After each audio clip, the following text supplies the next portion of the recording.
Kyle here from All Media Reviews, here to do a couple of film reviews. I've got a bunch of movies in the queue that I've had in the queue, and like one that just kind of came up, documentaries and that kind of stuff. But this is on two movies. I'll talk about the film and then the documentary after that, I guess. Relax, I'm from the Future, and then Mystify by. There's a documentary on Michael Hutchence, the late Michael Hutchence of inxs. So, Relax, I'm from the Future. I don't know when I stumbled on it, but finally got around to watching it. It was a couple months ago. Kind of like a sci-fi comedy of sorts. Time travel, you know. It stars Rhys Darby, who, I mean, I've seen him in stuff. Looking at his credits, more like support or character, like actor roles. But he's the star on this. He plays Casper. He's maybe best known for Flight of the Conchords. My wife, who's a big Flight of the Conchord fan, was willing to watch it. I mean, a lot of movies I like, she's not into. So, but this was an exception. It has, let's see, Gabriel Graham played Holly. Julian Richings, who played Percy, and then there were a couple other people. Janine Thoreau played Doris, the sort of villain of sorts, and Zachary Bennett plays Chuck. And he had someone named Louise Zhu who played Alana. It's a lot of unknowns or smaller. Yeah, I mean, so this was kind of, call it a shoestring budget. I mean, it's a small budget film, and you know the production values on it, I guess you could say, are of that to an extent. I thought it was okay. So the premise, I mean, read it. A man from the future, now trapped in the past, tries to make a life for himself, oblivious to the consequences he has set in motion. That's not really telling exactly what it's about fully. I've noticed that. Like, I think it was that movie I reviewed a couple months ago, done by Randall Park. The description also wasn't that accurate. He's a well, I mean, we find out he's a time traveler, and he needs to fix what happens where he comes from. And he meets this woman and her friend, and he ends up getting food from them and money. We don't even, at first it comes across as like he's from another planet or something, or like he doesn't have any idea about how money works or whatever, but I don't know. That part isn't fully revealed about how far in the future. I mean, at one point we find out there's, spoiler alert of course, there's some kind of apocalypse, this, what do they call it? Not a loop, but it sets in motion. There's this guy who works at this diner who, he's a writer, like a cartoonist, not really a writer, like an artist, a cartoon, like a animated artist that nobody understands, nobody knows about, and then the story is in the original timeline he dies, and then he's discovered and becomes a martyr, but then we find out later that his interfering, that Rhys Darby's character, what's his name again? Casper, interferes with his series of events, so ends up causing this apocalypse.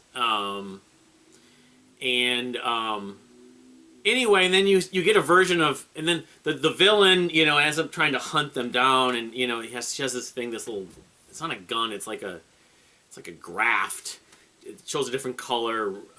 If you're relevant or not, I forget the phrase they use. Resist? I forget. If it turns a certain color like red, it means there's no point in you're not going to prevent or fix or impact the future. And but if it turns blue, then you do. Then you wouldn't die. But she ends up taking out a few people as a result.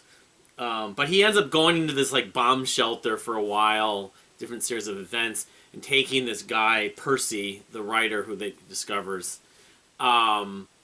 But Percy has to die, but it turns out maybe he doesn't.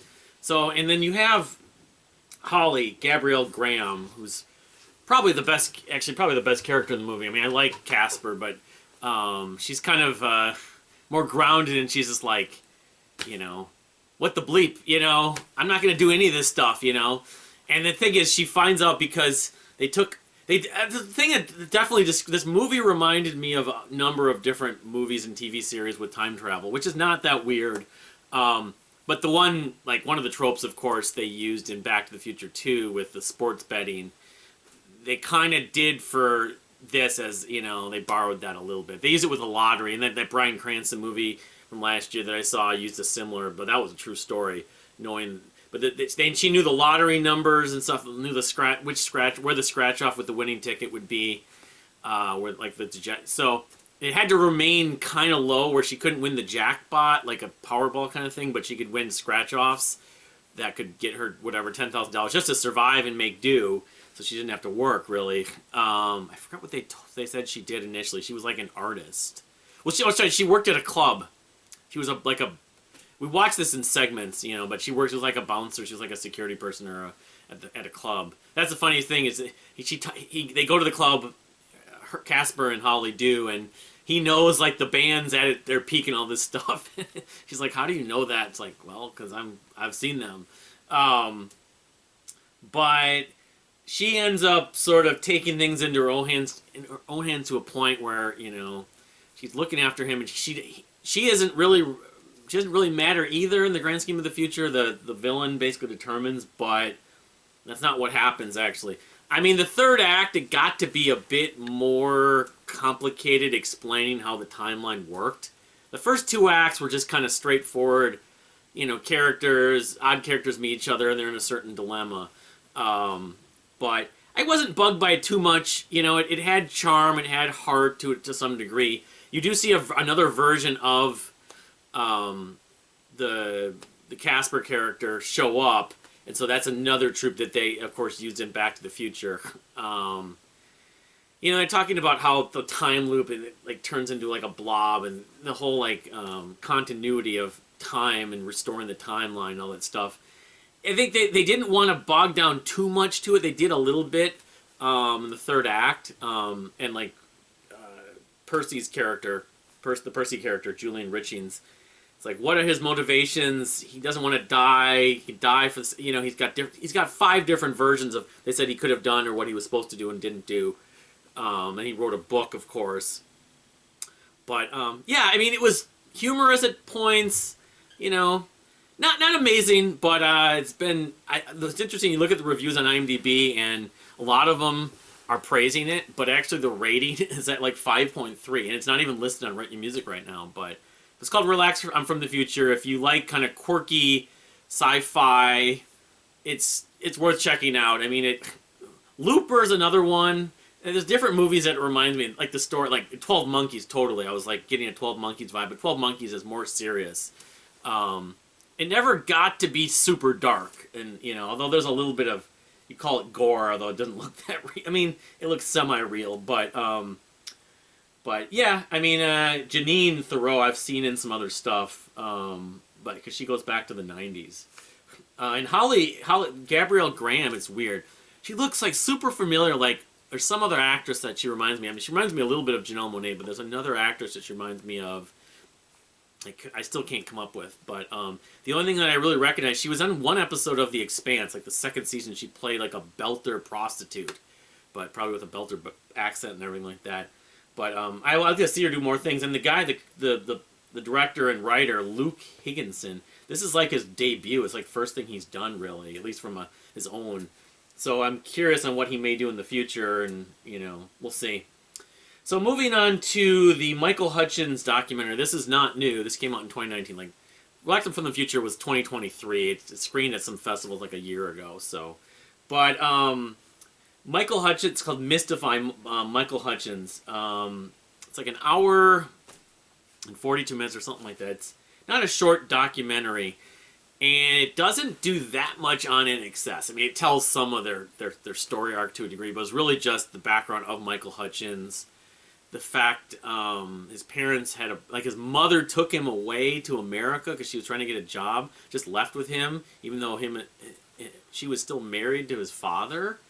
and he had a younger brother named Rhett. I mean, I've been an inxs fan. I never was massive in it. I knew about Kick, and I've kind of grown to like some of the stuff, especially the Kick stuff and some of the other stuff, more in recent years. Probably in the last 10 years. When they did that, there was like a mini series, sort of, dramatized for Hollywood, although it was done down under. It was produced in Australia, I believe. That kind of got me re-energized, and like just the way I got into U2 more so in the early 2000s. I got a little more into it in inxs. I still would like to get more into inxs, but I've always known Michael Hutchence. He died. I think he was asphyxiated. They say he hung himself, but in '97. It was similar, if not the same, thing that happened to Kevin Gilbert and John Carradine and John Carradine. Yeah, I think it was John Carradine. Not John. One of the Carradines. The guy that Jimmy Necco worked with in that video. Keith. It was Keith Carradine. The autoerotic asphyxiation. But there's stuff in this documentary that is talked about, that is exposed or just talked about and shown that I wasn't aware of. A lot of stuff. Maybe the biggest thing is what really led up to his death anyways, or if you want to call it a suicide. When I saw like a Behind the Music on inxs well over 10 years ago, I think my wife and I watched it. But they talked about some of this stuff. But he got in some kind of bicycle accident in the mid-90s when he was in Europe. He spent a lot of his time outside of Australia the last, 4, 5, 6 years of his life. And it was like an accident, confrontation, fight per se, and he ended up getting damage to part of his cerebral cortex, or whatever, where he didn't have the ability to notice taste or smell. So he lived with it. That was for at least a couple years. And it's almost like people dealing with the effects of COVID, like long-term COVID or just COVID, where you lose that. And I haven't experienced it really, but it probably took a big toll on him. And really what happened to him from that point on, he was even before that, it seemed like he got caught up in the lifestyle of being a pop star and the expectations on a bunch of people, like the paparazzi, the media, the tabloids. He seemed to kind of live a fast life that he maybe at one point didn't want, then ended up, or that wanted, but then kind of regretted wanting or wanting to be in. Even like when he was with I think he was like 4 or 5 different women. But I want to say the last woman he was with had like 2 kids, and then he had a kid with her. He ended up having his own kid. And I think that sort of gave him reason to keep going despite the trauma of that head injury. But as a performer, like as a musician, I don't know if he was ever the same either. I mean, they talk about how he joined inxs, how they formed inxs a little bit. He did music when he was like 15. And then, at some point he's doing inxs. They end up having the record I was talking about yesterday on the that I didn't include, the swing, I think it's for me. Anyway, with Kick they became massive. They had, I don't know how many big hits, it's sort of like, it's a little bit like George Michael. There's a parallel, and he was better, like, he was friends with Bono, and he got to know probably Bono and U2 better, but I still kind of wonder if Michael Hutchence and inxs ever crossed paths with George Michael or Wham. Probably did. The sort of, an attractive man, pop star that so many women would throw themselves at. He was with Kylie Minogue, of course, for a few years. The woman he grew up with, basically. And then this Greta something. And then Paula Yates, the one I was trying to think of, who interviewed him while she was still in another relationship. And she ended up passing away too, I believe, at a later time. So it's too bad for those kids. Like, her 2 kids, and then the kid that, Michael Hutchence had that was maybe with her. But I remember that was kind of a big deal. But she was like a journalist, maybe a TV broadcasting journalist. but it's yeah they the way they pictured it, it was definitely part of it was very much of like the lifestyle he led, like after Kick, and then he did a side project that was different, that was very different. But I know like the Hull Watchers podcast reviewed this documentary back in like 2020. They talked about how Michael Hutchence was working on music at the time that was going to be more grunge influenced. Yeah, she died September 17, 2000. So it was a couple years, it was 3 years, almost 3 years after him, because he died November of 97. It's weird how he died right around the time of like Jeff and Kevin's birthday. But that was around that year and a half.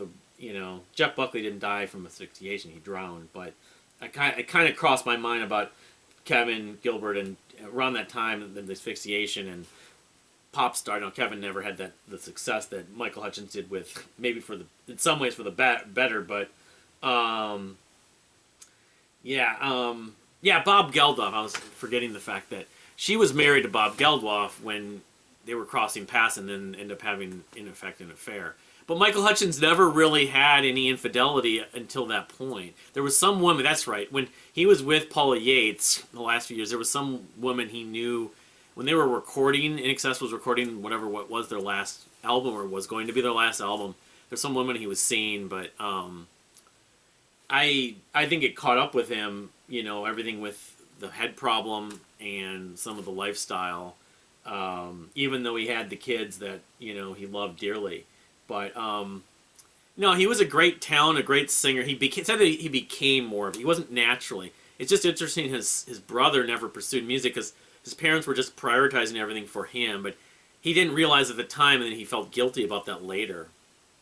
And it's, I don't know, I think either he would have disappeared entirely. I think that would have been the best for him, at least for a long time. I don't know if he was around now, because we're talking 24, 26, 27 years ago, or 20, whatever.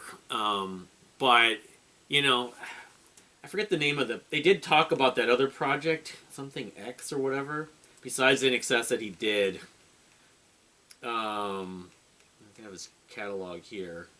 I've never listened to the stuff that followed singles. Let's see here. No. inxs. I don't want the inxs later development. It was in like 89 or 90. It wasn't really a solo album, I don't think, but let's see. Michael Hutchence, my apologies. I'm gonna go over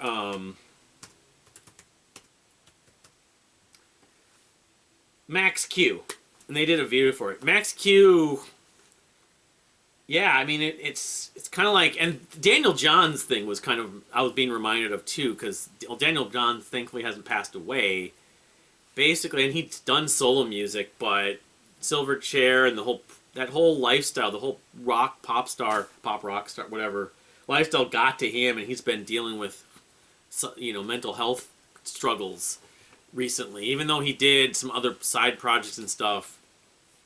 I don't know if it has anything to do with the fact they're both from Australia, but Max Q, yeah, it was like more electronic, and it was after Dogs in Space soundtrack, after Kick, but inxs did, I want to say, 2 albums.